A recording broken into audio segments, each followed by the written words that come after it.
Hi friends, welcome to my channel Trend Aura. ఈరోజు మనం ఈ ప్రపంచంలోనే అతి పెద్ద నియంత గురించి తెలుసుకుందాం. అతను తన ప్రజల్ని ఎలా పరిపాలిస్తాడో తెలుసుకుందాం. చాలా ఇంట్రెస్టింగ్ గా ఉంటుంది. ఆ దేశం ఏదో, ఆ నియంత ఎవరో ఏమైనా ఐడియా వచ్చిందా? మరి నేనే చెప్పేస్తాను. అది నార్త్ కొరియా. దాని ప్రెసిడెంట్ పేరు కిమ్ జాంగ్ ఉన్. అక్కడి ప్రజలు ఎంత భయంతో బతుకుతారో తెలుసా? వినడానికి వింతగా ఉన్నా ఇది పచ్చి నిజం. అక్కడ చట్ట ప్రకారం ఇంట్లో తాత ఏదైనా తప్పు చేస్తే ఆ శిక్ష తాతకి, తండ్రికి అండ్ మనవడికి కూడా వేస్తారు. ఆ చట్టం పేరు వాళ్ళు పెట్టింది గిల్ట్ బై అసోసియేషన్. అందుకే అక్కడ అందరూ ఒకే ఇంట్లో ఉండే ఫ్యామిలీ మెంబర్స్ కూడా ఒకరినొకరు అనుమానించుకుంటారు. ఎందుకంటే ఎవడు ఏ తప్పు చేసినా దాన్ని వాళ్ళ ఫ్యామిలీ మొత్తం జైలుకు పోతుంది. అసలు కథలోకి వెళ్లే ముందు కొన్ని విషయాలు తెలుసుకుందాం.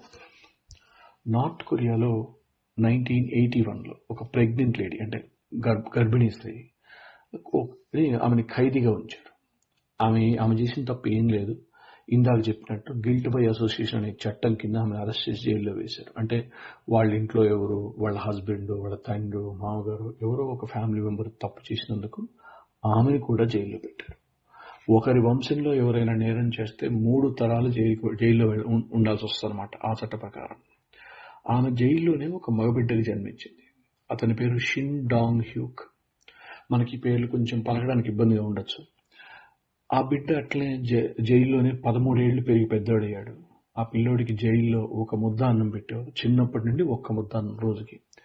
వాడు ఆకలికి తట్టుకోలేక గడ్డి, ఎలకలు, ఏవి దొరికితే పాములు వాటిని తినేవాడు. ఆ జైల్లో 20,000 మంది ఖైదీలు ఉండేవారు. అది ఆల్మోస్ట్ ఒక ప్రత్యక్ష నరకం. అక్కడ ఒకటే రూల్, పారిపోవడానికి ట్రై చేస్తే కాల్చి చంపేయడమే. ఎవరైనా పారిపోవడానికి ట్రై చేస్తున్నారు అని మీకు ఆ విషయం తెలిసి అక్కడున్న ఆఫీసర్కి చెప్పకపోతే అలా చెప్పనందుకు కూడా శిక్ష, చంపేస్తారు. ఒకరోజు ఆ షిన్ డాంగ్ హ్యూక్ అబ్బాయికి ఒక విషయం తెలిసింది. అతని తల్లి జైలు నుండి తప్పించుకోవడానికి ట్రై చేస్తుంది. 13 ఏళ్ల పిల్లోడు జైల్లో పెరిగాడు. అతనికి లోక జ్ఞానం పెద్దగా లేదు. డైరెక్ట్ గా వెళ్లి అక్కడున్న పోలీసు వాళ్ళకి విషయం చెప్పాడు. మా అమ్మ జైలు నుంచి తప్పించుకోవడానికి ప్రయత్నిస్తుంది. అబ్బాయి ఎందుకు ఇలా చేశాడో తెలుసా? అలా ఇన్ఫర్మేషన్ ఇస్తే రోజుకి ఒక్క ముద్ద అన్నం ఎక్కువ పెడతారని ఆశ. అంటే అంత ఆకలికి ఫీల్ అయ్యాడు ఆ పిల్లడు. కొన్నాళ్ల తర్వాత అతని తల్లిని అతని కళ్ళ ముందే పారిపోవడానికి ప్రయత్నించింది కదా, అందుకని జైల్లోనే ఉరి తీశారు. ఈ పిల్లవాడు ఇన్ఫర్మేషన్ ఇచ్చాడు కదా, ఇచ్చినా సరే 6 నెలల పాటు అతన్ని చిత్రహింసలు పెట్టారు. 2005 సంవత్సరం వచ్చేసరికి అతనికి 23 ఏళ్ళు వచ్చినాయి. ఆ వయసులో ఈ పిల్లోడు కూడా ఆ వయసు వచ్చాక జైలు నుంచి పారిపోవడానికి ట్రై చేశాడు. అదృష్టం ఏంటంటే ఇతని ఫ్రెండ్ ఇద్దరు ట్రై చేశారు. ఆ ఫ్రెండ్ ఏమో ఫెన్సింగ్ లో ఉన్న కరెంట్ షాక్ కొట్టి చనిపోయాడు. అతను ఎప్పుడైతే చనిపోయాడో ఆ శవం నుంచి కాలు తొక్కుకుంటూ దాటేసి ఆ ఫెన్సింగ్ మధ్యలో పారిపోయాడు. ఎవరికి దొరకలేదు. అదృష్టం. అక్కడి నుండి చైనా చేరుకుని చైనా మీదుగా సౌత్ కొరియా వెళ్ళిపోయాడు. అతను ఆ రోజు తప్పించుకున్నాడు కాబట్టి మనకి కథ అంతా తెలిసిందే. ఆ పిల్లవాడు సౌత్ కొరియాలో ఒక హ్యూమన్ రైట్స్ అడ్వకేట్ అయ్యాడు చదువుకుని. అంతేకాక అతను ఈ నిజాన్ని ఐక్యరాజ్య సమితి, అంటే యునైటెడ్ నేషన్స్ దాకా తీసుకుని వెళ్ళాడు. ఈ విషయాన్ని అతను ఎస్కేప్ ఫ్రమ్ క్యాంప్ 14 అనే బుక్ లో క్లియర్ గా రాశాడు. ఇక అసలు కథల్లోకి మనం ఎంటర్ అయిపోదాం. అసలు నార్త్ కొరియాలో ప్రజల జీవితం ఎలా ఉంటుంది, అంటే వాళ్ళు పడే ఇబ్బందులు, అసలు వాళ్ళ లైఫ్ స్టైల్ ఎలా ఉంటుంది. నార్త్ కొరియాలో ఒక మనిషి ఎలా బతకాలి, ఏం చదువుకోవాలి, ఏం ఉద్యోగం చేయాలి, ఆఖరికి వాళ్ళు వేసుకునే బట్టలు ఎలా ఉండాలి, వాళ్ళ హెయిర్ కట్ అండ్ అంటే మనం హెయిర్ కట్ చేయించుకుంటాం కదా మనకి ఇష్టం వచ్చిన స్టైల్, ఏ టైప్ ఆఫ్ హెయిర్ కట్ చేయించుకోవాలో కూడా వాళ్ళ మొబైల్లో ఏమి చూడాలి కూడా గవర్నమెంట్ డిసైడ్ చేస్తుంది. కానీ ఈ దేశానికి వాళ్ళు పెట్టుకున్న పేరు Democratic People's of Republic Korea. అంటే ఏంటంటే ప్రజాస్వామ్యం అని అర్థం. కాకపోతే అసలు ప్రజాస్వామ్యం అనేది ఈ దేశంలో ఉండదు. ఆ నార్త్ కొరియాలో ప్రజాస్వామ్యం అనే పదవి ఉండదు. అక్కడంతా నియంత్రిత పాలన. ఒక ఫ్యామిలీ పాలిస్తుంది అక్కడ మనం చూసే ఫోను, మనం ఏ మూవీస్ చూస్తున్నాము, అన్ని మన మొబైల్ ఒక స్క్రీన్ షాట్ మనకు తెలియకుండా ర్యాండమ్ గా తీసుకొని గవర్నమెంట్కి వెళ్ళిపోతుంది అన్నమాట డేటాబేస్. అంటే మనం ఏం చూస్తున్నాము అన్న విషయం కూడా క్లియర్ గా గమనిస్తుంటుంది గవర్నమెంట్ అక్కడ.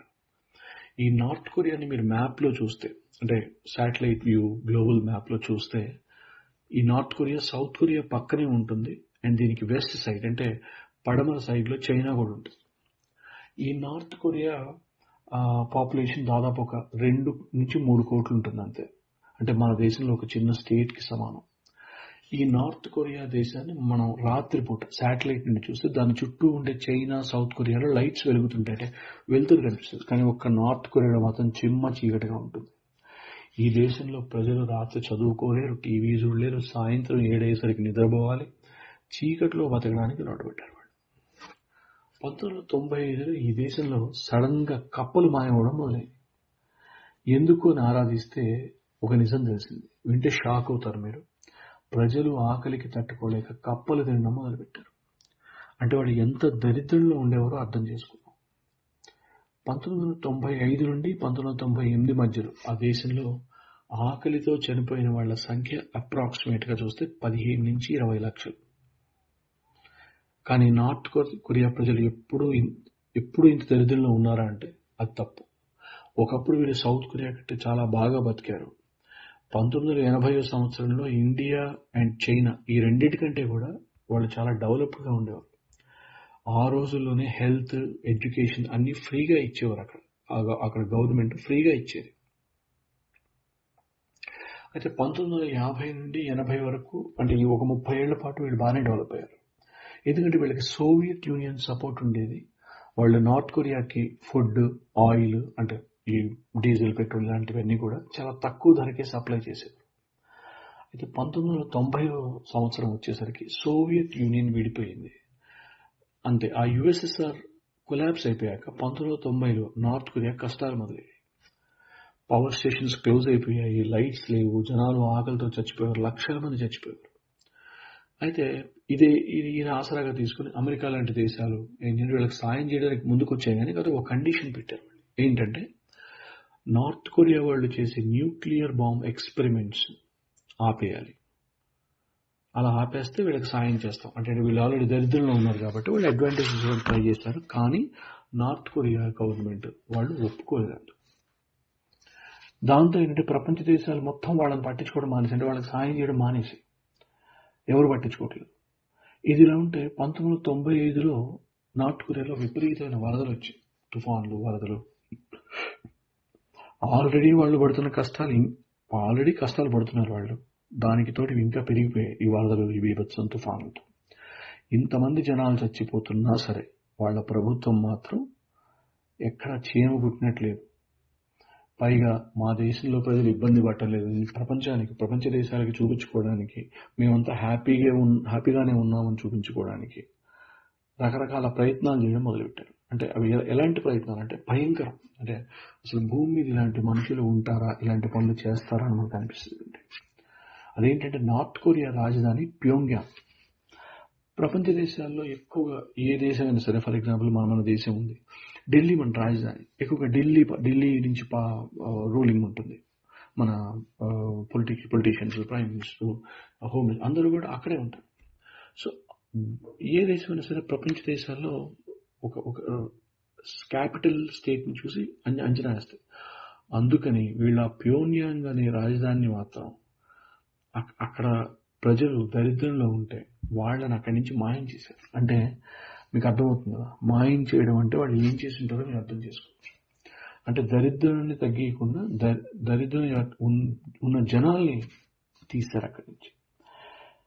దేశ రాజధానిలోనే ఈ పరిస్థితి ఉంటే, అంటే నార్త్ కొరియా దేశ రాజధాని అయిన ప్యోంగ్యాంగ్లోనే ఈ పరిస్థితి ఉంటే, అక్కడ చిన్న చిన్న గ్రామాల్లో ప్రజలు ఎంత దరిద్రంలో ఉండేవారో అప్పటి పరిస్థితి మనం అర్థం చేసుకోవచ్చు. ఆండ్రూ నాట్సియోస్ అని ఆయన ఒక పుస్తకం రాశారు, ద గ్రేట్ నార్త్ కొరియన్ ఫెమినీ. ఆయన ఏం రాశారంటే 1990 కటిక దరిద్రంలో నార్త్ కొరియా ప్రజలు పాపం తినడానికి తిండి లేక ఇంట్లో పెద్దవాళ్ళు అంటే వయసు మళ్ళిన వాళ్ళు ఉంటారు, దాదాపు 70-80 ఏళ్ల వయసు ఉన్న వాళ్ళు పస్తులుండి పిల్లలకి మాత్రం ఫుడ్ పెట్టేవారట. ఇంకా కొంతమంది ముసలి అయితే వాళ్ళు కావాలని చచ్చిపోయారు, ఎందుకంటే తిండి ఉండేది కాదు. డైరెక్ట్ సూసైడ్ చేసుకునేవారు. ఎందుకంటే తినడానికి ఉన్న కొంచెం తిండితో ఇంట్లో చిన్నపిల్లలు బతకాలి, కంటే వీళ్ళు చనిపోవాలి. దీనంతటికీ కారణం ఏంటో తెలుసా? నార్త్ కొరియాలోని నియంత పాలన, ఐ మీన్ డిక్టేటర్షిప్. అసలు అక్కడ ప్రజాస్వామ్యం అనేది ఉండదు. ఆ దేశానికి మొదటి నియంత అంటే ఫస్ట్ సుప్రీం లీడర్ ఎవరంటే కిమ్ ఇల్ సుంగ్. ఈ కిమ్ మామ్ ఉన్నాడు కదా, కిమ్ యాంగ్, మన ఇప్పుడు కిమ్ ఎవరైతే ఉన్నాడో ప్రజెంట్ అధ్యక్షుడు, అతని తాత. ఆ రోజు నుండి ఈ రోజు వరకు అతని కొడుకు, అతని మనవడు కిమ్ జాంగ్ ఉన్ వీళ్ళందరూ రాజ్యం వెళ్తారు. సాధారణంగా ఏ దేశంలో నిర్ణయాలని ఎప్పుడు దేని మీద తీసుకుంటారంటే ప్రజల కోసం, ప్రభుత్వం కోసం, ఏదో దేశ ప్రయోజనాల కోసం ఒక డెసిషన్ తీసుకుంటారు. కానీ నార్త్ కొరియాలో మాత్రం కేవలం ఆ దేశాన్ని పాలించే నియంత కోసం, ఆ డిక్టేటర్ కోసం, ఆ డిక్టేటర్ ఫ్యామిలీ మెంబర్స్ కోసం మాత్రమే తీసుకున్నారు. వాళ్ళు బాగుంటే చాలు, ప్రజలు ఏమైపోయినా పర్లేదు. ఇక్కడ ప్రభుత్వం చేసే ముఖ్యమైన పని ఏంటంటే ఒకటే, ప్రజలు వాళ్ళ పర్సనల్ లైఫ్ని కంట్రోల్ చేయటం. ఎవరు ఎక్కడ ఉండాలి, ఏం తినాలి, ఏం చదవాలి, ఏ పని చేయాలి, మొత్తం గవర్నమెంట్ డిసైడ్ చేస్తుంది. ఆఖరికి టీవీలో ఏం చూడాలి, ఇంటర్నెట్లో ఏమి ఎతకాలి, ఎక్కడికి ట్రావెల్ చేయాలి, ఎలాంటి బట్టలు వేసుకోవాలి. ఈ దేశంలో మగ ఆడ అందరికీ కలిపి ఒక 15 రకాల హెయిర్ స్టైల్స్ ఇచ్చింది గవర్నమెంట్, రిలీజ్ చేసింది. అంటే వాళ్ళందరూ ఆ హెయిర్ స్టైల్స్ చేయించుకోవాలి. అక్కడ ఎవరైనా అంటే ఆ దేశ అధ్యక్షుడు కిమ్ జాంగ్ యున్ కి ఒక హెయిర్ కట్ ఉంటుంది, మీరు చూసే ఉంటారు అక్కడక్కడ. అతని హెయిర్ స్టైల్ ఎవరు కాపీ చేయకూడదు. ఆ దేశం మొత్తాన్ని అతను ఒక్కడికే ఉండాలి ఆ హెయిర్ స్టైల్. ఆ దేశ ప్రెసిడెంట్ వాడే కళ్ళజోడు, హెయిర్ కటింగ్ ఎవరు వాడకూడదు. ఆ దేశంలో ఎవరు హెయిర్ కలర్ అంటే జుట్టుకు రంగు వేయకూడదు. Blue jeans, ripped jeans, skin jeans అక్కడ బ్యాన్ చేశారు. బ్రాండెడ్ బట్టలు వేసుకోకూడదు. ఆడవాళ్ళు టైట్ డ్రెస్లు, పుట్టి గౌన్స్, క్యాప్స్ పెట్టుకోకూడదు. ఆడవాళ్ళు రెడ్ లిప్స్టిక్ పెట్టుకోకూడదు. మేకప్ ఎక్కువ వేసుకోకూడదు. అయితే ఈ పైన చెప్పినవన్నీ ప్రజలు నిజంగా ఫాలో అవుతారా లేక లైట్ తీసుకుంటారా అన్న ఆలోచన కూడా మనకు తప్పకుండా వస్తుంది. దానికి సమాధానం అవుననే చెప్పాలి. ఎందుకంటే ఇవన్నీ ప్రజలు ఫాలో అవుతున్నారా లేదా కనిపెట్టి వాళ్ళని దారిలో పెట్టడానికి అక్కడ ఫ్యాషన్ పోలీస్ వాళ్ళు ఉంటారు. ఇది జోక్ కాదు, నిజం. ఎవరైనా ఈ రూల్స్ బ్రేక్ చేస్తే ఫ్యాషన్ పోలీస్ వాళ్ళని పట్టుకుంటారు. ఎవరైతే రూల్స్కి అగెనిస్ట్ గా బట్టలు వేసుకుంటున్నారో, ఇంకే తప్పైనా చేసినా వాళ్ళ బట్టలు అక్కడే చింపేస్తారు. కొంతమందికి ఫైన్ వేస్తారు, ఇంకొంతమందిని జైల్లో పెడతారు. ఈ దేశంలో టెక్నాలజీ ఎక్కువగా వాడనివ్వరు. ఎందుకంటే టెక్నాలజీ ఎక్కువగా వాడితే ప్రజల్లో చైతన్యం వస్తుంది, వాళ్ళకి సొంత దేశంలో ఉండే నిజం తెలిసిపోతుంది. అంటే నార్త్ కొరియాలో ఏంటి దారుణం అనే విషయం వాళ్ళకి తెలిసిపోతుంది ఆ ప్రజలకి. ఇంకొక దరిద్రం ఏంటి అంటే నార్త్ కొరియాలో లోకల్లో, అంటే మనకి ఫర్ ఎగ్జాంపుల్ మన స్టేట్లో ఒక ఊరి నుంచి ఇంకో ఊరికి మనం క్యాజువల్గా వెళ్తాం, బస్సు ఎక్కుతాం, వెళ్ళొచ్చేస్తాం. అక్కడ అలా ఉండదు. నార్త్ కొరియాలో ఒక ఊరి నుండి ఇంకో ఊరికి వెళ్ళాలంటే గవర్నమెంట్ కారణం చెప్పాలి. సింపుల్గా వెళ్ళొచ్చేస్తంటే కుదరదు. ఇది లోకల్. అదే దేశం దాటి వెళ్ళాలి అంటే, ఇంటర్నేషనల్ ట్రావెల్ చేయాలి అంటే అక్కడ గవర్నమెంట్ బ్యాన్ పెట్టింది. ఫస్ట్ ఆఫ్ ఆల్, ఒకవేళ దేశం దాటి వెళ్లే అవసరం వస్తే గవర్నమెంట్ పర్మిషన్ మ్యాండేటరీ. గవర్నమెంట్కి చెప్పకుండా దేశం దాటి వెళ్తే దేశద్రోహం అని శిక్ష వేస్తారు మీకు. అలా ఎవరైనా గవర్నమెంట్కి చెప్పకుండా దేశం దాటి వెళ్తే వాళ్ళ కుటుంబం మొత్తాన్ని జైల్లో పెట్టి టార్చర్ చేస్తారు. అది ఎన్నాళ్ళు అయితే మనం చెప్పలేము. అయితే మీకు మొదట్లో ఒక అబ్బాయి షిన్ డాంగ్ హ్యూ గురించి చెప్పాను, గుర్తుందా? అదే జైలు నుంచి పారిపోయాడు. అసలు వాళ్ళందరినీ జైల్లో ఎందుకు వేశారో తెలుసా? వాళ్ళ ఫ్యామిలీని, వాళ్ళ అమ్మని, వాళ్ళంతా ఆ అబ్బాయిని, వాళ్ళ ఫ్యామిలీ మొత్తాన్ని జైల్లో ఎందుకు వేశారో తెలుసా? ఆ అబ్బాయి పుట్టక ముందు, అంటే వాళ్ళ అమ్మ కడుపులో ఉన్నప్పుడే వాళ్ళ ఇంట్లో ఎవరో అంకులు నార్త్ కొరియా గవర్నమెంట్కి తెలియకుండా సౌత్ కొరియా పారిపోయాడు. అందుకని మొత్తం మిగిలిన ఫ్యామిలీని జైల్లో వేసి చాలా సంవత్సరాలు టార్చర్ చేశారు. అంటే అంత చిన్న రీజన్ అనమాట. ఇంకా కోవిడ్ టైంలో అయితే మరీ దారుణం. బార్డర్ దగ్గర ఆర్మీకి ఫుల్ పవర్స్ ఇచ్చేశారు నార్త్ కొరియా గవర్నమెంట్ వాళ్ళు. ఎవరైనా దేశం దాటి వెళ్తున్నా లేదా దేశంలోకి ఇల్లీగల్గా ఎంటర్ అవుతున్నా షూట్ అట్ సైట్, అంటే కనిపిస్తే కాల్ చేయమని అర్థం. అయితే నార్త్ కొరియాలో స్కూల్ చదువు ఫ్రీ. ప్రతి ఒక్కరూ హై స్కూల్ కంప్లీట్ తప్పకుండా చేయాలి. స్కూల్కి వెళ్ళకపోతే శిక్ష వేస్తారు. కాకపోతే ఇక్కడ దరిద్రం ఏంటంటే స్కూల్లో చదువు కరెక్ట్గా చెప్పరు టీచర్లు. అక్కడ టీచర్లు లంచాలు తీసుకుంటారు. డబ్బులు కట్టిన స్టూడెంట్కే చదువు చెప్తారు, మిగిలిన వాళ్ళని పట్టించుకోరు. అందుకని డబ్బున్న వాళ్ళు ఏం చేస్తారంటే స్కూల్కి పోకుండా ఇంట్లోనే హోమ్ ట్యూటర్ని పెట్టుకుని చదువుకుంటారు. స్కూల్ అయిపోయాక కాలేజీలో చేరాలంటే ఫ్యామిలీ బ్యాక్గ్రౌండ్, డబ్బు ఎంత ఉంది ఇవన్నీ చూసి సీట్ ఇస్తారు. మామూలు వాళ్ళకి ఇవ్వరు. వాళ్ళు బయటికి మాత్రం చదువు ఫ్రీ అని చెప్తారు, కాకపోతే చదువు అసలు చెప్పరు. ఇక్కడ మగపిల్లలు కాలేజీ అయిపోయాక తప్పకుండా 10 సంవత్సరాలు మిలిటరీలో పనిచేయాలి. ఇక ఇలాంటి దేశంలో ఎంటర్టైన్మెంట్ పరిస్థితి ఏంటి అని చెప్పాలంటే నార్త్ కొరియాలో ఇక్కడ వేరే దేశానికి సంబంధించిన ఒక్క మూవీ కూడా రిలీజ్ అవ్వదు. ఇక టీవీ, రేడియో రెండిట్లో గవర్నమెంట్ ఛానల్సే వస్తాయి. గవర్నమెంట్ ఏ వార్తలు చదివితే అవే వినాలి. అంటే ఒకప్పుడు మనకి డీడీ ఒకటే ఛానల్ ఉండేది మన ఇండియాలో, డీడీ దూరదర్శన్ ఛానల్ ఉండేది. తర్వాత అన్నీ వచ్చినాయి. కానీ వాళ్ళు ఈ రోజుకి కూడా ఒక గవర్నమెంట్, వాళ్ళ గవర్నమెంట్ ఛానల్, వాళ్ళ గవర్నమెంట్ రేడియో అంతే. పొద్దున్నే దేశభక్తి గీతంతో స్టార్ట్ అవుతాయి కార్యక్రమాలు. తర్వాత కిమ్ మామ ఉన్నాడు కదా, ఈ మామను పొగడడం, అతని దేవుడిని డబ్బా కొట్టడం, వాళ్ళ తాతల గురించి గొప్పలు చెప్పడం, వాళ్ళు చేసిన పనులకి సూపర్ అని ఎలివేషన్ ఇవ్వడం, జాకీలు పెట్టి లేపటం, పొద్దుగులేదు పంచాయతీ. ఇదంతా వింటుంటే మనం ఆ దేశంలో పుట్టినందుకు, ఈ దేశంలో పుట్టినందుకు చాలా అదృష్టవంతులు అనిపిస్తుంది కదా. అక్కడ ఫారెన్ షోస్ చూడకూడదు, చూస్తే దానికి కూడా శిక్ష వేస్తారు. సౌత్ కొరియాకి సంబంధించిన ఒక ఫ్యాషన్ షో చూసినందుకు 2 టీనేజర్స్కి 12 ఏళ్ల జైలు శిక్ష వేశారు. ఇంకొక అబ్బాయిని అయితే సౌత్ కొరియా షోస్ చూసినందుకు నడి రోడ్డు మీద షూట్ చేస్తుంటారు. పనిష్మెంట్స్ ఆ రేంజ్లో ఉంటాయి. ఒకవేళ దొంగతనంగా సౌత్ కొరియన్ షోస్ చూడాలి అనుకుంటే నార్త్ కొరియా ప్రజలు రాత్రుళ్ళు వాళ్ళ ఇళ్లలో లైట్స్ ఆఫ్ చేసి పక్కింటి వాళ్ళకు కూడా వినపడకుండా దొంగతనంగా చూసుకుని ఆనందిస్తారు. ఇక్కడ ఇంటర్నెట్ కూడా లిమిటెడ్ యాక్సెస్ ఉంటుంది. మనలాగా ఇష్టం వచ్చింది చూడడానికి ఉండదు. ప్రతిదీ గవర్నమెంట్ గమనిస్తూనే ఉంటుంది. ఈ దేశంలో సోషల్ మీడియా ఉండదు. ఫేస్బుక్, నెట్ఫ్లిక్స్ లాంటి వాళ్ళు అక్కడ ఎంటర్ అవుదామని ట్రై చేశారు, కానీ కిమ్ జాంగ్ ఉన్ నో చెప్పాడు. ఎందుకంటే ప్రజలకు తెలివితేటలు పెరగకూడదు. అలా పెరిగితే కిమ్ మా మాటలు సాగవు. నార్త్ కొరియాలో ఫోన్స్ మీద కూడా ఫుల్ రెస్ట్రిక్షన్స్ ఉంటాయి. ఇంటర్నేషనల్ కాల్స్ చేసుకోలేము. మన ఫోన్స్ నుంచి డైరెక్ట్గా గవర్నమెంట్కి ర్యాండమ్ స్క్రీన్ షాట్స్ వెళ్ళిపోతాయి. అంటే మనం ఏం చూస్తున్నాం మన ఫోన్లో అన్నది గవర్నమెంట్ క్యాప్చర్ చేస్తుంది. ఎటువంటి యాప్స్ డౌన్లోడ్ చేయలేము. ఆ యాప్స్ కూడా గవర్నమెంట్ అప్రూవ్ అయినవి మాత్రమే చూడగలం.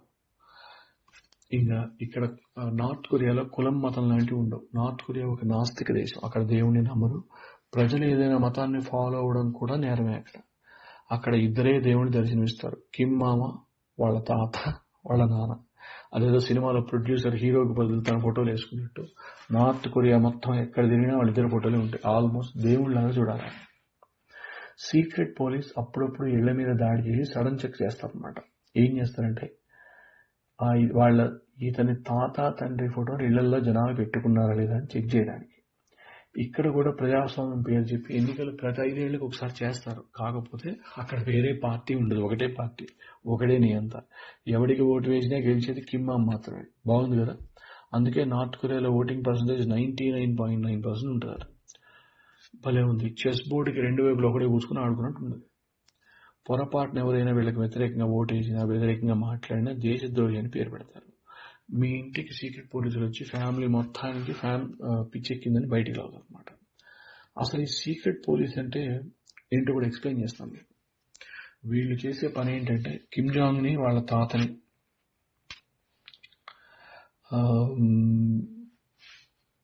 తండ్రిని అందరూ గౌరవిస్తున్నారా లేదా, వాళ్ళ ఫోటోలు ఇళ్లలో పెట్టుకున్నారా లేదా, ఎవరైనా వేరే దేశానికి సంబంధించిన మూవీస్ కానీ షోస్ కానీ చూస్తున్నారా, ఎవరైనా దేశం వదిలి వెళ్లాలని ప్రయత్నిస్తున్నారా, ఎవరైనా తప్పు చేస్తూ కనిపిస్తే వాళ్ళని ఎత్తుకెళ్లి జైల్లో పడేయడం, చిత్రహింసలు పెట్టడం, తప్పించుకోవడానికి ట్రై చేస్తే కాల్చి చంపడం, ఇవి నార్త్ కొరియాలో సీక్రెట్ పోలీస్ చేసే పనులు.